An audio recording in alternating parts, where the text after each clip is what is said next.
had this meeting, I had sent in advance a briefing similar to the one that I provided here. This is the one I provided for President Obama through John Podesta, who, as you know, set up the Obama administration. What I was astonished and appalled to learn is that the first document that I have in this document is a National Reconnaissance Office document that has actionable intelligence listing project code names and code numbers effective as of the early 90s. This admiral, Tom Wilson, looked through this document, identified one of the compartments, contacted them, and was told, and I'm quoting, "Sir, you do not have a need to know." Now, this is the head of intelligence for the Joint Chiefs of Staff. And he said to the person, it was a contractor, I cannot disclose which one, he said that basically, "Sir, we will not discuss this with you further," and basically hung up on the admiral. This I will testify under oath before any. Now, because of that event, we then wrote a unless otherwise directed letter. My military advisor said, "Dr. Greer, what you need to do is do an UNOD letter that goes to all branches of government that says that we have concluded that this subject is being managed in an extra-constitutional fashion. A priori, the National Security Act no longer applies to those under those oaths, and they are hereby exonerated or freed from them." We wrote such a letter to the heads of all agencies. It was never contested, and the way an unless otherwise directed letter works is that unless you hear back from the agency, you are allowed to proceed with your assessment. And our assessment was that we were going to go forward with these men and women and documents. In fact, there was a senior CIA official who I've been asked not to name, who's still in the science directorate of the CIA, who said, "Please do this for our nation." At that point, we began to gather together more of these so-called witnesses. They've been called now. I call them patriots who want to have the truth out. And we then did the 2001 disclosure project in this ballroom, and we're about at our 12-year anniversary of that. And I organized that for the purpose of getting the public informed and also Congress. There were tens of thousands of petitions sent to members of Congress and faxes asking for hearings. Unfortunately, a few months later, 9/11 happened. The day before 9/11, I will make no further comments on that, except to say on September 11th. September 10th, you will see tonight in our film Sirius, if you come to see it at 8 o'clock, that there was a memo from a comment, I should say, in a speech by then Secretary of Defense Rumsfeld, who stated that there is $2.3 trillion unaccounted for in the Department of Defense budget. Let me repeat that number, $2.3 trillion. This was on September 10th, 2001. Now, prior to that, I was not surprised at that comment because back in 1994, I had a meeting with Mr. D'Amato, not the senator, who was the chief counsel for the Senate Appropriations Committee, and he informed me that they felt that there was upwards of or in excess of $100 billion a year missing out of the Treasury going into so-called black projects. Now, this is a misnomer, just so that the committee knows. The proper term in the military and intelligence world is an unacknowledged special access project. Now, special access projects are projects that, of course, you have to be read into with various clearances. The unacknowledged ones are ones for which there is no acknowledgement on paper, and anyone in the project is ordered not to speak about it under threat of termination with extreme prejudice, which is death. My senior military advisor was in one such project. He has not even informed me what it concerned. It was under Admiral Harry Train.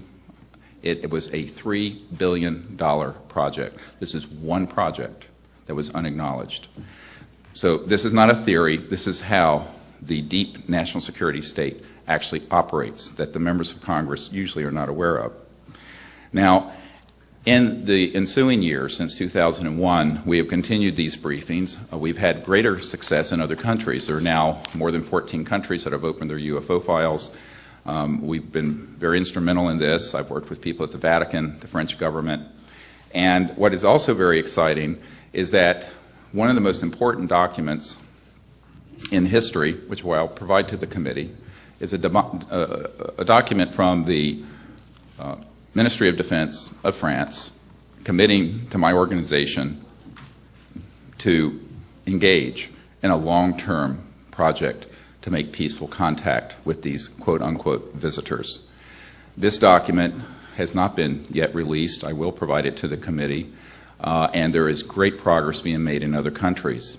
Admiral Morin, who won the Ampere Prize in France and is an MD, as I am, and also a PhD physicist, and has been an advisor and was an advisor to President Sarkozy and others, has been meeting with us, and we have been involved with projects in other countries to do this. I will tell you, however, that as they began to step into this, they were warned off by someone within the national security state saying, do not pursue this.